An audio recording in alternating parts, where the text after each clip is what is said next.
What's going on, everybody? How y'all doing? Hey, again, before we get started, I just want to give you guys all the glory for all the support you've given me up until this point. If you have liked, shared, comment, subscribed, even just checked in with me, I really appreciate it.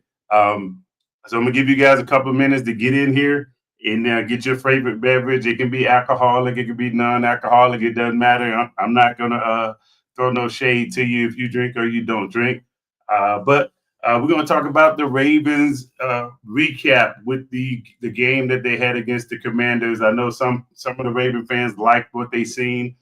Some the Commander fans didn't like what they seen from their team and whatnot. For me, I thought it was a really good game. But we're going to get into some things and we're going to talk about what we've seen. We're going to also talk a little bit about who I think makes the 53-man roster because we know that's a big moment for some young players, but then some dreams are going to be crushed as well. So as we approach those particular things, we just got to make sure that, hey, we understand, like, hey, some of the fan favorites may not make the team because of a numbers game, because of a business ordeal or whatever, or who already is on the roster. So again, some familiar faces may leave your particular franchise and get an opportunity elsewhere. I can't be mad at it. The NFL is a business, and it is what it is. We did have some injuries on the Ravens side. We will talk a little bit about those. And then we're going to look forward to the beginning of the season, man, because believe it or not, outside of the Isaiah Likely injury, the Baltimore Ravens roster is shaping up pretty healthy for the most part. And I got it.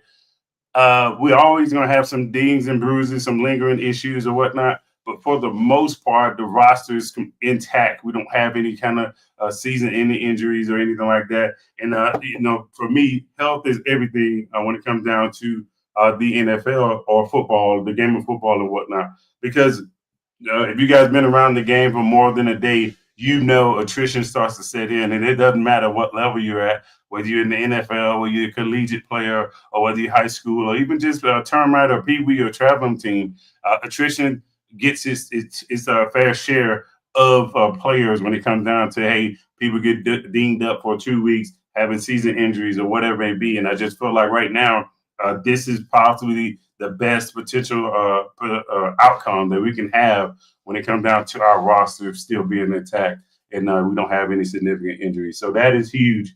Even though our starters and stuff didn't play in the preseason, having that depth still in line is going to be huge to start out our season, because if you look at our schedule, the first 6 weeks is brutal when it comes down to our schedule. And I just feel like, hey, the more depth you have, the easier it is going to be when it comes down to trying to close out certain games. Or if you need somebody to step up, you got some people that have got some significant snaps in the preseason. And I just felt like, hey, we are better suited for having those players that have those particular snaps. So, all right. So if you guys are here, you're checking in for the first time, I ask if you can see my slides, if you can hear me, or if you can't, please just let me know. Just don't let me rattle on for 30 minutes or 40 minutes and come to find out, hey, coach, I couldn't see you, or I couldn't read your slide, or I couldn't hear you, or whatever it may be. So please let me know. If you want to just tell me where you're checking in from, a state would be fine. Hey, I'm checking in from South Carolina or whatever. For me, just let me know you guys are actually listening to me and not a bunch of bots that's checking in and watching me and whatnot. So, all right. So first things first, our Baltimore Ravens completed their preseason. Preseason, some people feel like, hey, it's not worth it. Some people believe, hey, it is. It's necessary. It's a necessary evil. Some people believe that, hey, it's just a political stunt or whatever it may be. I feel like, hey, the preseason, depending on how you look at it, it can be the most vital to a season. Because if you have some holes, right, and you got some good draft capital, what better way to find out what you got when the light turns on for that particular player by putting them under the lights and playing those particular preseason games. And I got it. Some people say, hey, you don't get anything from it or whatnot. And I understand you guys' logic when they say you don't get anything from it. But for me, in the developmental side of it, I just feel like the preseason is always going to be necessary because, again, you may have some players that coming back from some injuries.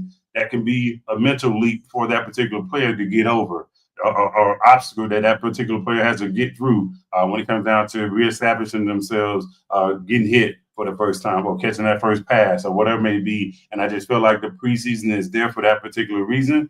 And I do believe it has its purpose when it comes down to the game itself. So, but our Ravens have been historically good. Well, I would say historically good, but in the last few years or decade or so, our Ravens have been pretty legit when it comes down to the preseason.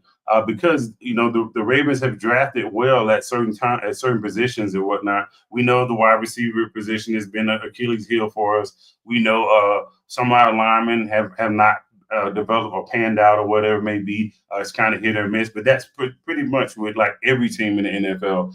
There have been these particular O linemen that's been the top 10 draft picks have all went on to be all pro Hall of Fame type of players. So it's kind of hit or miss with certain things, but I do understand the reason behind that and whatnot. And I just felt like, again, what better way to take your new toys out on the yard when it comes down to, hey, if I got a high draft pick, I want to see what that particular player is worth or what they're like and how they handle certain things, in-game pressure and whatnot. And I just felt like, hey, again, the preseason is for that.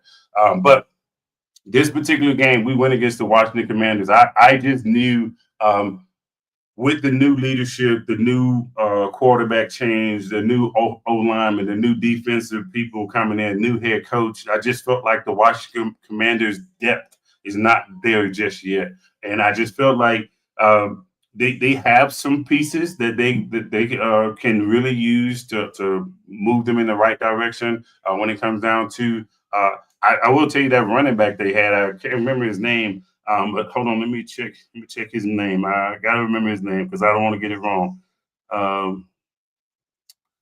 But that running back they had was pretty. He was running the ball pretty good. Now he didn't have anything super crazy, but is Rodriguez. I like Rodriguez. I liked how he looked as a back. He hit the hole hard. He ran behind his pads, and I just felt like, hey, keeping him, especially with them trading Brian Robinson Jr., I felt like, hey, he can be the second guy in line behind Austin Ekeler. And I just feel like, again, that's what you wanted to see. Because, again, we know the Ravens' run defense is pretty legit, right? And for him to have what he had, he averaged 6.8 yards per carry. I know that's not a big sample size, but it's enough to basically say, hey, okay, look, all right, if we need to, we can have this guy as be our second or third back in that particular thing for the Washington Commanders could be something that they need. Because, again, you want to try and take off as much pressure of Jayden Daniels as you possibly can, especially in these early on years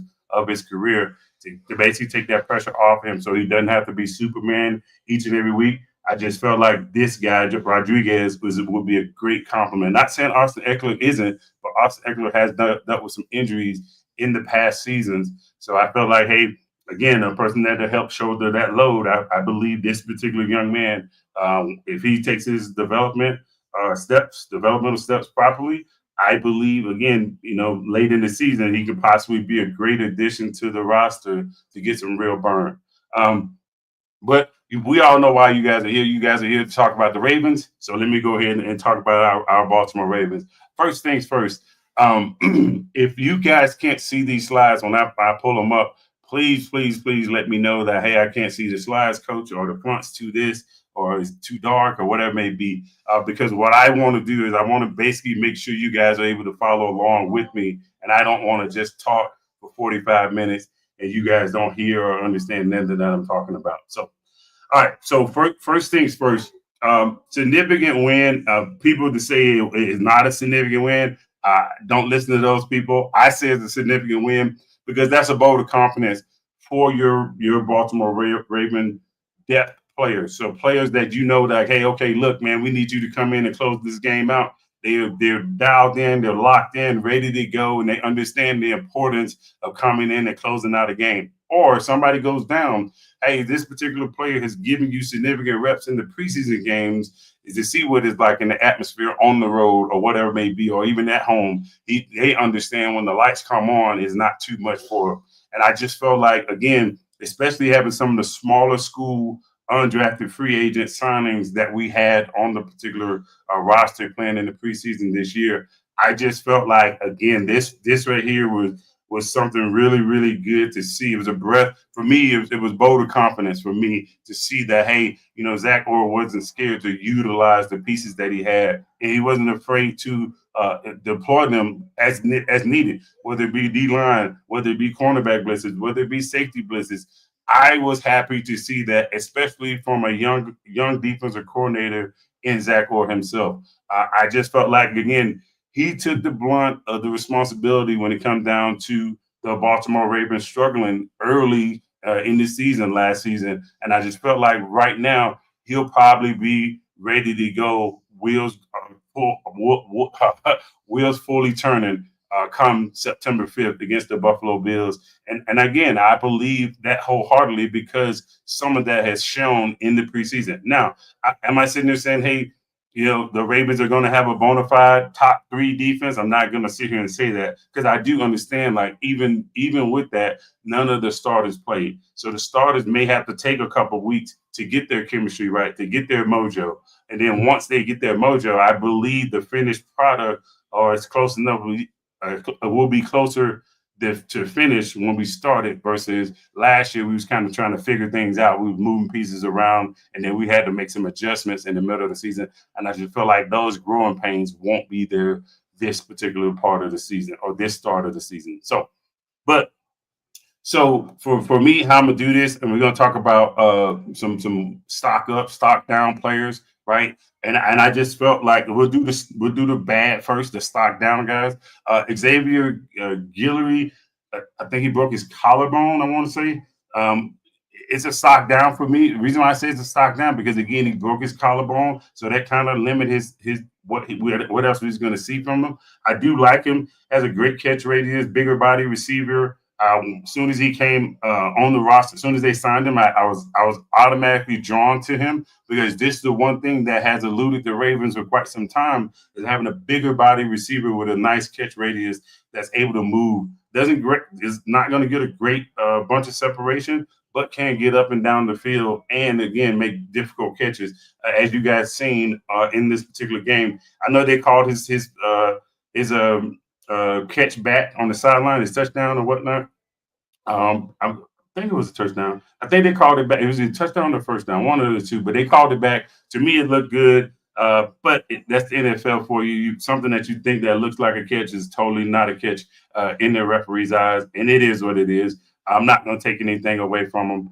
But again, it sucks that he gets injured because this almost probably is going to take him out of the running for a particular spot. Because again, wide receivers, we know the Ravens probably going to carry about six wide receivers. If they carry 7 wide receivers, I would be very, very surprised based off the young secondary pieces that they have. I just feel like the young secondary pieces and the young secondary pieces, along with the linebacker core, the need that we have there. And man, look, I'm being honest with you. These guys could have been on here every week when it comes down to stock up. The guys that I'm going to talk about. The next person is Dalen Wade. Dalen Wade, I thought could make some noise, but then he got injured as well. Had a shoulder injury, didn't come back in the game, and it is what it is. I'm not taking anything away from him. I just feel like those guys getting injured, I don't see how they've done enough to get them in a position to make the roster, unless, like I said, the Ravens want to carry 7 wide receivers. At this point, I do not know. They may carry 7. I would be surprised if they do, but I just feel like 6 will be more than enough in this situation. Next one, stock down, Devin Leary. Look, somebody brought it to my attention that the kicker, was it the kicker? No, somebody brought it to my attention that Keon Martin scored more points than both of our quarterbacks. That's a huge red flag, huge red flag. Here's the reason why I say it's a huge red flag. Not because they didn't just score the ball, but they had opportunities to score. Ball in the red zone, ball on the goal line, or in the goal, first down and goal, or whatever it may be. And we just couldn't find receivers to punch it in or whatever it may be. And we had to resort to running backs running the ball in, or we get a field goal or whatever it may be. That's for me, that's a red flag for me because now either one or two things is happening. I'm not progressing through my reads like I need to progress, or I'm not progressing fast enough. And for me, we just can't fall back into that particular thing. We knew what it was like when we couldn't get touchdowns and we had to settle for field goals. We got tired of losing games 16 to 18, 14 to 17, 14 to 19, 25, 27. We know, hey, at some point, we got to convert red zone trips for touchdowns. And case in point, last year, I think we finished 70 something percent in the red zone. And for me, that's great. That's awesome to be able to do that. And we got to continue to build upon that, because if we don't, we know what the Ravens offense looks like. We drive 50, 40, 60, 75 yards and get 3 points instead of 7 points, because that's going to matter going into a Kansas City. That's going to matter going into a Buffalo. That's going to matter playing Cincinnati or playing the Steelers in the playoffs again. Because if you can't score touchdowns, especially come January timeframe, you just are setting yourself up for failure. It's just a matter of when it's going to happen. So, all right. So now I want to end on a better note with the stock up. So the stock up, obviously these two guys, it's going to be hard for them to make the roster. Rasheen Ali, the Ernest Johnson, I knew once we signed them, this was a, hey, Keaton Mitchell, we've seen everything we needed to see. You're the third running back, and it is what it is. As soon as we signed, I know we already had Ali on the roster, but we signed DeAndre Johnson. It confirmed it, and I was just like, you know what? Okay, they must really like what they seen in Keaton Mitchell. And again, I like what I seen with both of these running backs. Both of them ran hard, ran behind their pads, took what the defense was giving them, and then, oh yeah, by the way, they can run through people if they need to run through people and whatnot. Again, for the sample size that we were given, I love what we seen from those guys. So we know, hey, if something goes wrong, hopefully these guys don't get too much of attention from the rest of the league, and we can call them back up if we need to call them back up late in December or early in November or some of that nature or whatever it may be. So the next one, I'm gonna keep the secondary for last because I want to talk about one particular guy. But next one will be Carson Vincent. And look, I'm about fair as I can possibly be. I did have him on my stock down 2 episodes ago for Carson Vincent because I thought he didn't take full advantage of his opportunity, especially coming in with that second unit. Coming in with the second unit, you should say, hey, look, coach, I'm here to show you that I'm supposed to be with the first unit offensive line when it comes down to the preseason. And I just felt like this particular game, he showed that. He wasn't clumsy out of his stance. He didn't look like a baby giraffe, stumbling all over himself and whatnot. He was quick to deny and post up, and he was able to block out where if he needed to block out, if he needed to advance to a player.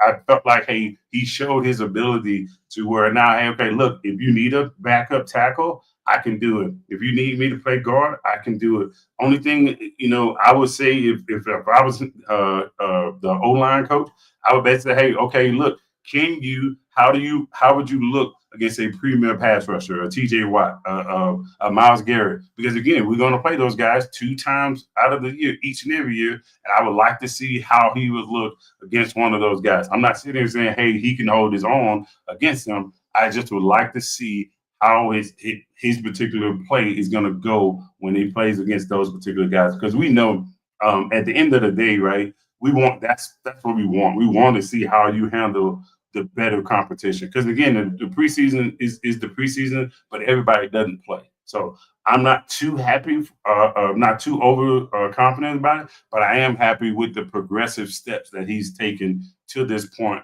to where it's like, hey, okay, look, now he gets it. If we need to call him up, again, like I said, somebody goes down, needs you to be the emergency tackle. Cool, no harm, no foul. Needs you to come in and be a backup guard. Cool, no harm, no foul. And we feel confident with doing it.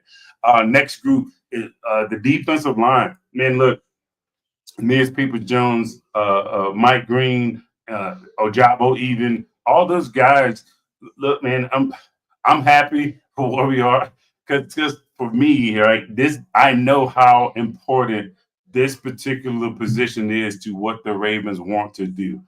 And I believe we have something of everything. We have some 2-gappers. We have some guys that can take the get to the quarterback. We have some guys that can bull rush pretty good. We have some guys that are methodical about what they do. We have some guys that are excel in twisting. Like last night, to see a stunt a stunt of 4 B lineman and a twist with it, and it worked and actually got pressure on the quarterback, and we didn't have to sell the whole kitchen sink.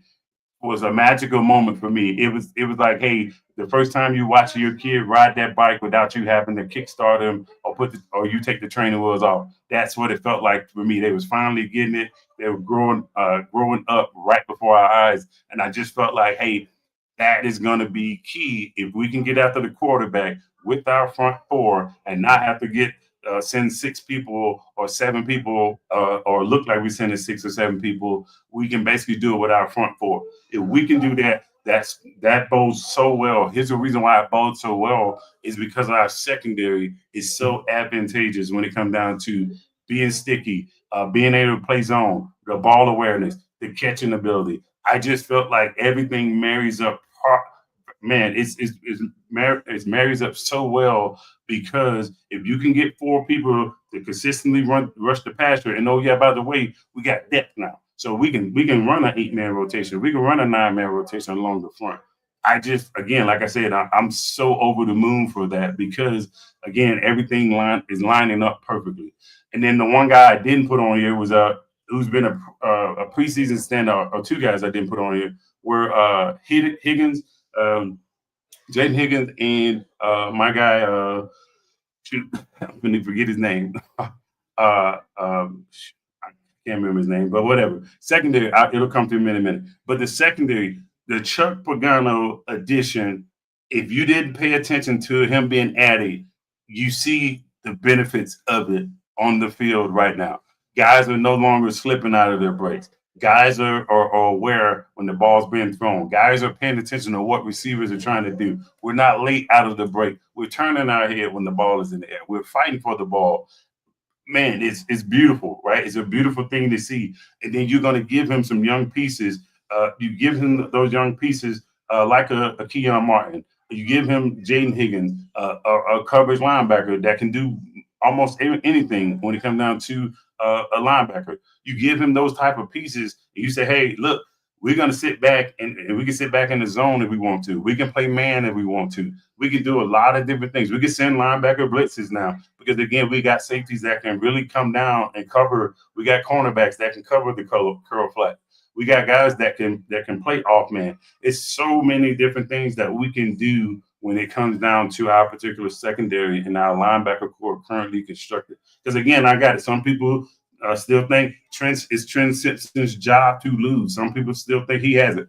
Some people think Teddy Buchanan has moved the needle to put him in the 3rd spot. I believe, I'm being honest with you, if Higgins continues to trend up with the way he has in practice, I believe at some point you're going to slowly but surely see him start a game or 2. I'm not saying that's going to be early on in the season. That may be against a lesser opponent, but that may be a game to say, hey, look, we want to see what you're going to be when it comes down to you starting alongside Roquan Smith. Because like I said all the time on Twitter, he is the perfect complement to Roquan Smith. Not sitting there saying Roquan Smith can't cover because that's been an Achilles heel for some people. I don't want him to cover. Here's the reason why I don't want him to cover. Because I know for a fact if we play against a Josh Allen, if we play against a quarterback, a Joe Burrow, that's going to take advantage of you moving your Mike linebacker out of the middle of the field or not having quarterback responsibility. That's where the games start to get played. Hey, let me check down to this. Let me get you in a matchup with this particular receiver and whatnot. Same thing with Patrick Mahomes. Hey, look, I got Roquan Smith in the slot against this particular receiver. Cool. I'm going to take that 8-yard route every time. So if we're not wanting to do that, put him in coverage as much, why not have a cover linebacker right there next beside him? So now when it's there, he can call it out, and then we can actually continue to do what we need to do as a defense and not be compromised. All right. So the last individual person I'm going to talk about was Tyler Luke. Look, man, I know we still getting over the Justin Tucker aura that he brought here to Baltimore. It's been, I want to say it's 10 years now or close to it. might be 10 years or close to 10 years. It's gonna be hard for us to just let him go. You know, if you look over here, if you can see my jerseys, I still have my Justin Tucker jersey. I got a Justin Tucker mini helmet signed by him. I have a Patrick Queen signed mini helmet and whatnot. I'm not getting rid of any of my stuff, right? Because the memories are still there, and I understand what he did was completely wrong. Not sitting there saying, "Hey, I'm super supportive of the guy of what he's done and whatnot." But me as a Baltimore Ravens fan, I can't just erase the memories. You know, whether it be the 66 yarder, whether it be all the kicks he's made. From 50 yards, from 25 yards, or whatever it may be. He had some good memories, had some bad memories. But this kid Tyler Loop is making me slowly but surely allow those memories to slowly diminish from my memory bank. Uh, I got he missed a one kick, but then he made up for it with a 52 yarder, 46 yarder, 49 yarder. It was for me. That's what we want to see. That's what we want. Because how many games were we in last year where we lost by 6 points? We lost by 5 points because of field goal attempts or extra points.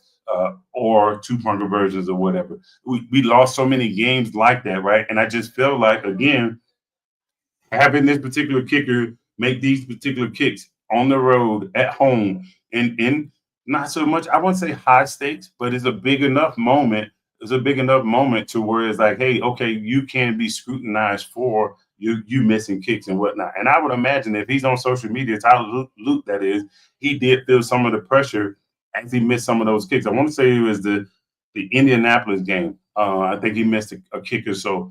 And I know in practice y'all lit him up when he went he went 4 for 7 in his kicks, and people were just like, "Oh man, this kicker sucks." Yada yada yada. And I'm just like, man, it's practice. Like we don't know the situations. We don't know if Harbaugh and them had him on a situational type of deal. Because that's the other thing too. It's like practice.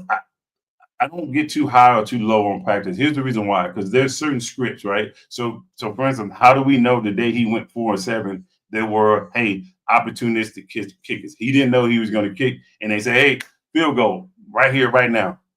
You got 7 seconds, and they start counting down 7, 6, 5, 4, and he had to come out there, take his deep breath, go through his steps, set up, and then make a kick within 7 seconds. How do we not know that wasn't the case? And again, I'm not saying I'm letting them off the hook, but I am sitting there saying that I want fans to understand, like, hey, when you see certain things, we don't know what the situation was. When you start to say, oh, okay, quarterback went 11 for 11 and 7 on 7. Well, okay, depending on how they run it, it may say, hey, you don't even get in the quarterback's face. Okay, you better go 11 for. I mean, you better go 11 for 11. You better go 3 touchdowns. If you don't, there's a problem, right?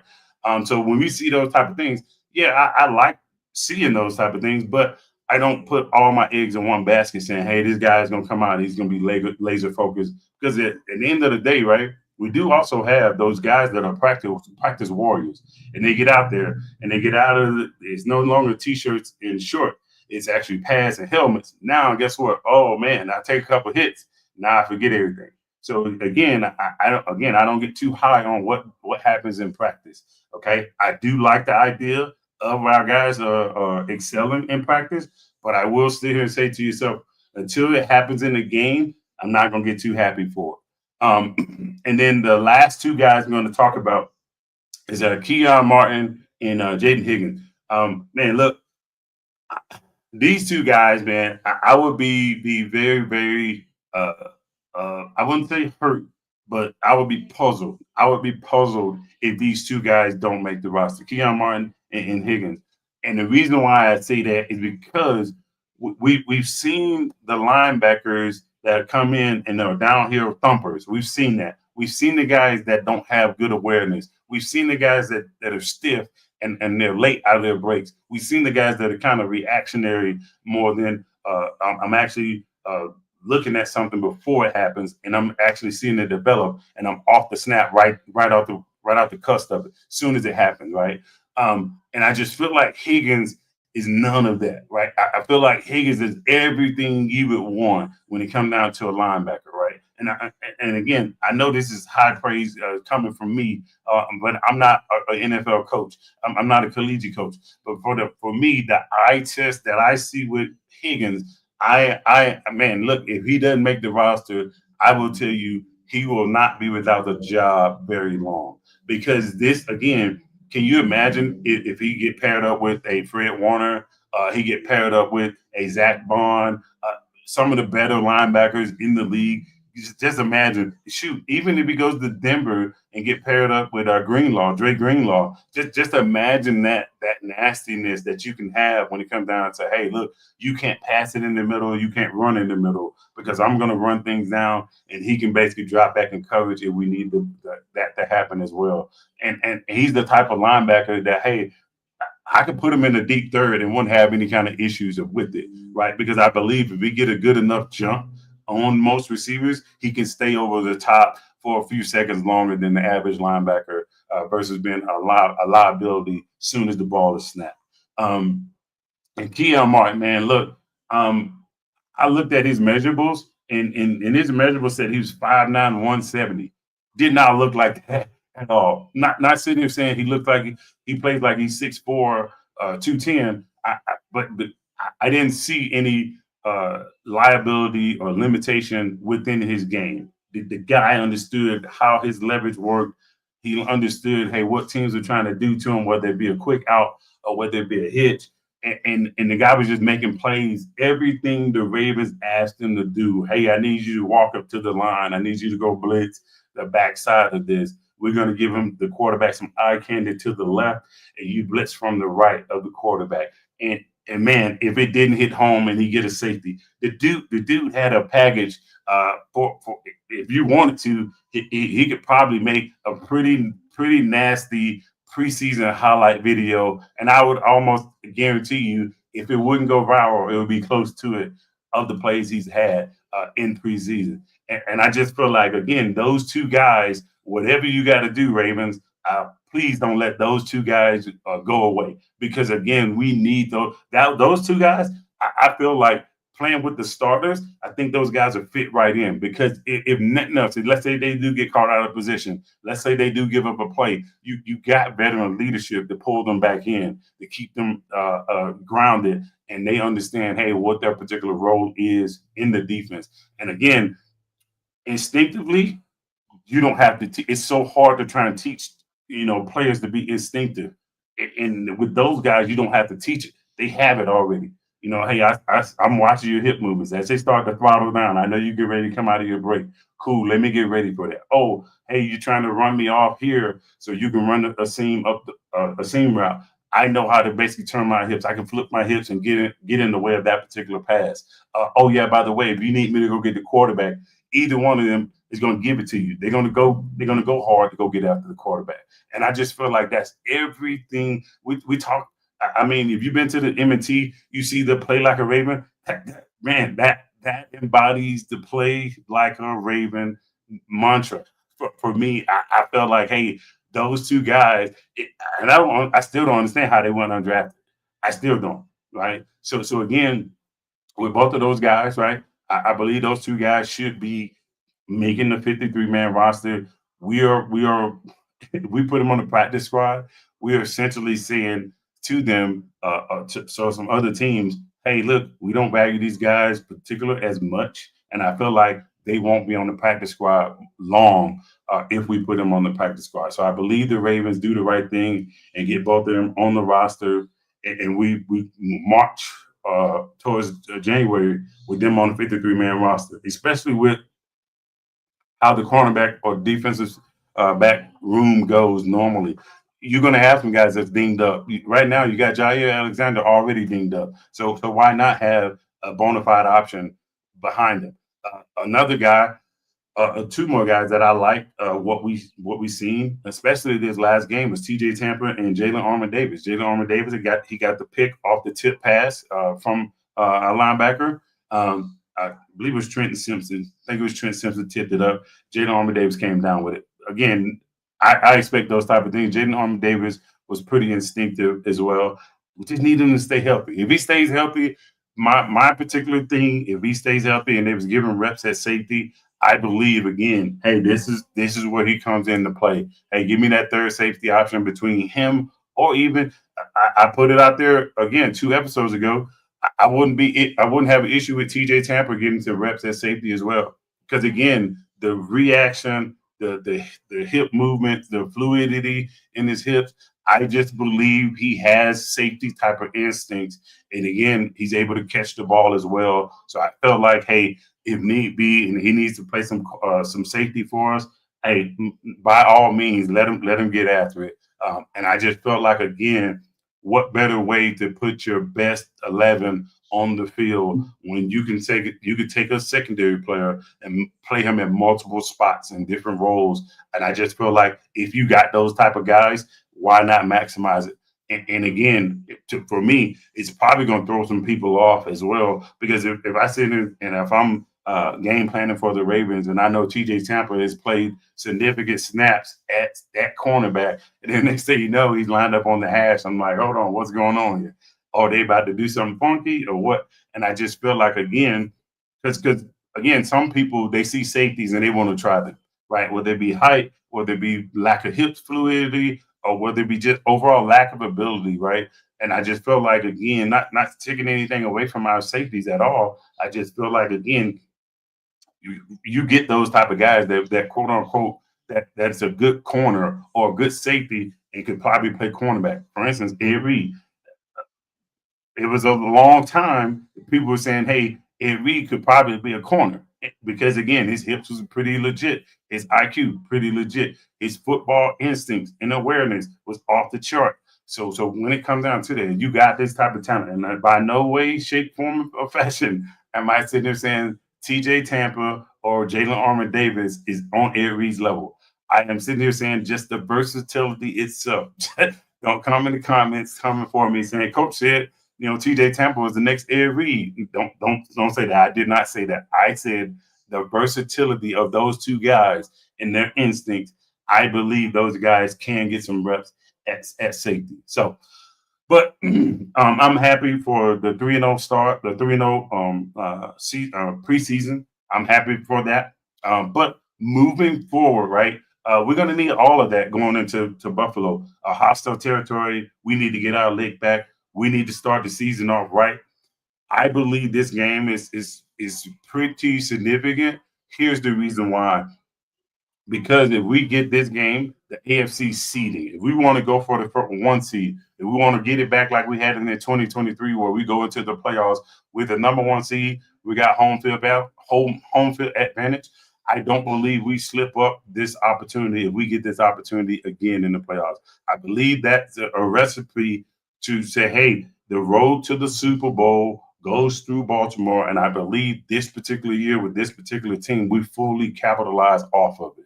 And I felt like, hey, getting the number one seed would be ideal if we can do that. If we can get that number one seed, I believe that again that reassures what I think this particular team could be. But Buffalo is not going to go away quietly. We got to make sure we come out and we capitalize everything we were given. We're not trying to press. We're not trying to do anything extra. We're coming out and playing our game. If they can't stop Derrick Henry, by all means, I expect Derrick Henry to have 45 carries. That's what type of game I expected to happen. If they can't stop Lamar Jackson RPOing, I expect us to run RPO 60% of the time, 65% of the time. If they can't stop Zay Flowers or whoever it may be, I believe whatever they can't stop, we need to continuously hit it as much as we possibly can. If they can pick up our four-man pressures, continue to send them. Keep everybody fresh as possible. If we got to, hey, look, a guy that was normally getting 65, 75% of the defensive snap, if we got to cut it down to 45 to keep him fresh, to keep his pass rushing moves available, I'm okay with doing that. I just want that game to be somewhat of a, hey, okay, we have officially arrived in this particular season, and we want that Lombardi. That's what I want this game to symbolize and strike it up as. Once we leave out of Buffalo, they know for sure, hey, the Baltimore Ravens are here and they are legit, and you guys are pissed off because people said, hey, they couldn't do it. So I want this particular game to go in that particular manner. I don't want this. I want us to come out and be dominant on both sides of the ball and go up to New York and make them start second guessing what they did in the draft, what they did in free agency, and whatnot. But so my final thoughts is I love what the Ravens have done. And if anybody was second guessing the Ravens scouts, Ravens developmental coaches, the training staff, or whatever it may be, please don't question them anymore. Because this year, if you question them 2022, 21, 2020, 2019, whatever, I got it. You question them. But this particular 2025 staff that's coming in, man, we can't question them no longer because man, right now it's looking really really good when it comes down to what they have as far as depth pieces. And man, we haven't even seen the starters. That's the crazy part about it. Like we haven't even seen a Derrick Henry. We haven't even seen the first O line with these guys. We haven't even seen the first defense with these guys. Man, it's again.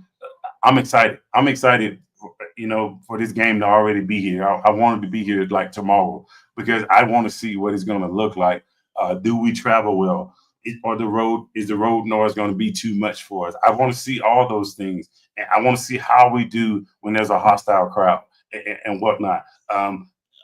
Again, I wasn't buying too much into the hype or the issue with the O line because again, I understand what Todd Monken was trying to do. When we go into a hostile territory, what are we going to do when it comes down to the snap count? We can't hear it. The loud's too noise. It's too disruptive. What can we go to? Same thing with Zach Orr. He's trying different blitzes, and I just believe again, if you get more and more guys acclimated to what you want and what you're trying to do, I just feel like, hey, I can plug and play as many players as I possibly can within that particular position group. And I just felt like as long as we have that particular advantage, I believe that advantage is going to work out in our favor. And I just love, love, love everything that they've built thus far. So I'm going to stay on him probably for 2 more minutes. And if you guys got any questions, you got any things that you want to tell me, please feel free to message it or put it in the comments wherever you're watching. See, there's 100+ people here watching us whatnot, and it is what it is. But yeah, if you got any comments that you want to leave after the stream or whatever it may be, again, I was trying to do the best I can to get them answered and whatnot. And thank you guys for all the love. Really appreciate it. And if you haven't already, like the banner is showing up here, please like, share, comment, subscribe. Tell me what you're thinking. And if you got a video idea that you want me to do, who knows, I may pull that particular video and do it for you. And then we'll go from there. Now, on the sad side of this, right? Come Tuesday, man, there are going to be some people dreams that are going to get crushed, right? Try to be nice on social media. You ain't got to tag the player and say you suck or whatever it may be. Because at the end of the day, right, these guys have went out and put it all on the line. Blood, sweat, tears. Some of them probably cried about the opportunity they got or they didn't get. Some of the guys thinking that they're going to get an opportunity that they're not going to get. And again, so some life-changing events are going to happen over the next few days, whether it's good, bad, or indifferent. But just make sure you guys understand we're all human, right? We're all human, and don't be a bad human to another human because you feel like, hey, you know what? It's my opportunity to go on social media for clicks and views to tell this particular player that they suck. Don't do that because again, you never know when said player is back home and now they're close enough to you, and then that particular person has an issue. Or again, with everything going on in society, we don't want to be the reason why somebody hurt somebody else or hurt themselves because we basically bullied them on the internet or whatever it may be. And if you ain't got nothing nice to say, again, try not to say anything at all. So for me, I'm rooting for all the guys. But I understand everybody can't make it. I understand that, right? So again, if you guys got any questions or anything of that nature, please feel free to reach out to me. Try to be better humans than you were yesterday. And until the next time, see you guys. You guys have a good one. Peace.